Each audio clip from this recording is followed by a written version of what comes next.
तो OCPD को थोड़ा सा एक्सप्लेन करें एंड देन फिर हम इसके डिफरेंस OCD के साथ बात। Okay, so OCPD is basically obsessive compulsive personality disorder. ठीक है। It is a personality disorder. Personality disorder meaning that it resides with in you. Just like कि आपका एक ट्रेट बन जाता है उससे रिलेटेड। अच्छा, ठीक है। जैसे लोग कहते हैं ना कि इसकी शख्सियत बहुत ज़्यादा अच्छी है या इसकी शख्सियत जो है ये बहुत ज़्यादा टेंशन जल्दी ले लेते हैं, इसी तरीके से ये आपकी शख्सियत का एक हिस्सा बन जाता है। ठीक है। इसके अलामात ये होते हैं कि हमने बहुत सारे ऐसे लोग देखे होंगे जिनको अगर कोई टेढ़ी चीज़ भी पड़ी मिल रही होगी तो जब तक वो सीधा नहीं कर लेंगे तब तक वो चैन से बैठ नहीं सकते हैं। हाँ, वो उनको इरिटेशन होती है। इरिटेशन होगी तब तक उठ के, जब तक वो नहीं सीधी कर लेंगे उनको होगा नहीं। और फिर उसके बाद या फिर अगर उनकी प्रोफेशनल लाइफ या वर्क प्लेस से रिलेटेड करें तो उनको किसी भी चीज़ में तसल्ली नहीं होगी।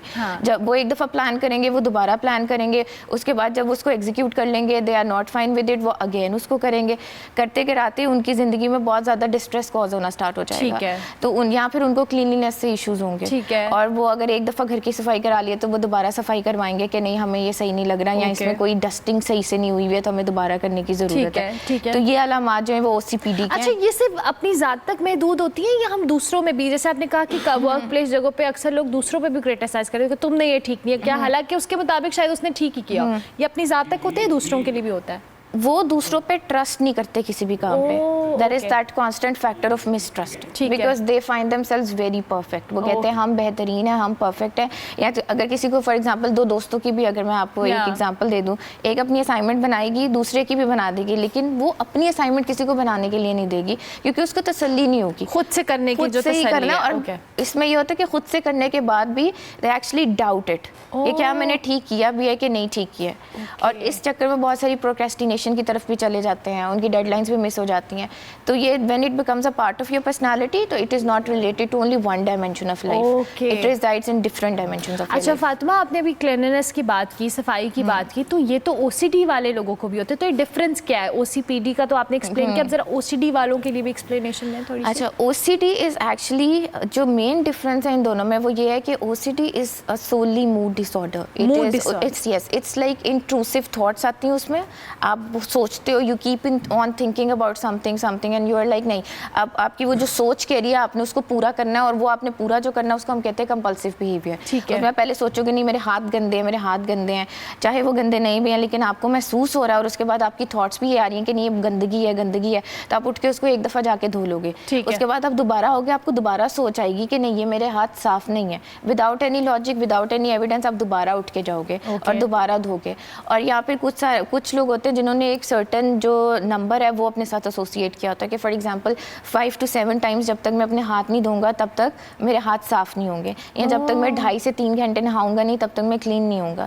तो that is actually OCD and it is related to one dimension. इधर इट्स कंटामिनेशन रिलेटेड कि मुझे जर्म्स लग जाएंगे, या आपने बहुत सारे लोग देखे होंगे जिनको होगा वो अपने टिश्यू कैरी कर रहे होंगे, वो कहीं बैठ रहे हैं तो पहले साफ कर रहे हैं, जूतों को घर जाके पहले धो के वापस रखेंगे। तो दैट इज अगर कंटामिनेशन जर्म्स या क्लीनलीनेस से रिलेटेड आपको इंट्रूसिव थॉट्स आ रही हैं OCD में तो दैट इज OCD। OCPD में सिर्फ एक क्लीनलीनेस नहीं रहेगी, उसमें मुख्तलिफ थोड़ा जेनेरिक भी हो जाएगा, उसमें परफेक्शनिज्म की टेंडेंसीज आएंगी, डिपेंडेंसी की टेंडेंसीज आएंगी। ठीक है। और उन लोगों को कहीं ना कहीं इस चीज़ की इंसाइट होगी।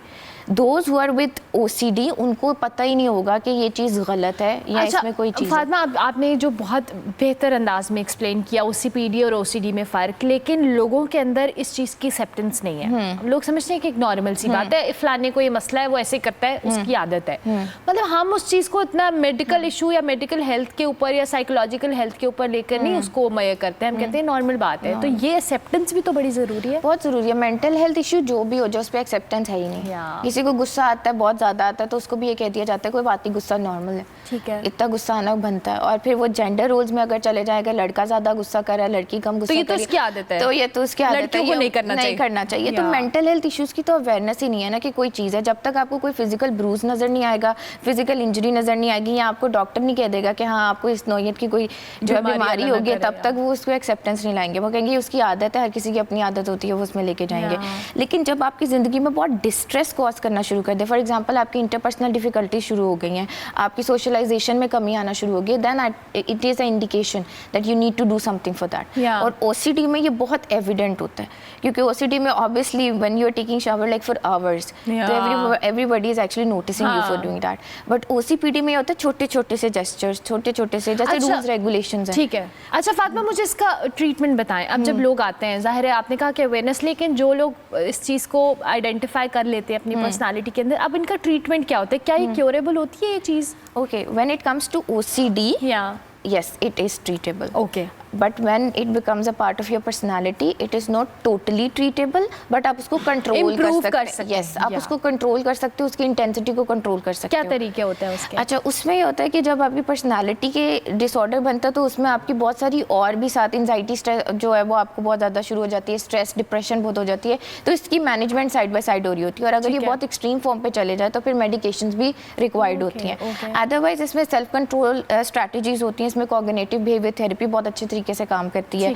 इसमें बिहेवियरल एक्सपेरिमेंट्स बहुत ज़्यादा अच्छे से काम करते हैं। बिहेवियरल एक्सपेरिमेंट्स ज़्यादा OCD में भी काम करते हैं, लेकिन वो जब अगर OCPD हो और उसमें कोई 1 या 2 डायमेंशंस तक की अभी बात पहुंचे तो उसमें भी बिहेवियरल एक्सपेरिमेंट्स के थ्रू हम उनको इनसाइट प्रोवाइड करते हुए उनमें सेल्फ कंट्रोल स्ट्रैटेजीज को लेके आ रहे होते हैं। ये बिहेवियरल प्रैक्टिस क्या है? बिहेवियरल एक्सपेरिमेंट्स में ये होता है, for example if someone is saying that my hands are dirty, ठीक है, so you need to actually make them identify that what is being dirty and what is being clean. उनको वो चीज़ की जो है वो इंसाइट ही नहीं होती, या उनको अगर लगता है कि नहीं ये चीज़ जो है वो डेंजरस है या it will actually make me push towards mental health illnesses और डिफरेंट मेडिकल प्रॉब्लम्स, तो उनको इंसाइट प्रोवाइड करवानी होती है कि खुद सर्च करो और बताओ कि क्या किस पैरामीटर तक यू आर सेफ। और इवन व्हेन यू आर, इसमें मेरा एक बहुत जनरल सवाल होता है, like if you find your friend in this situation, what will you advise them?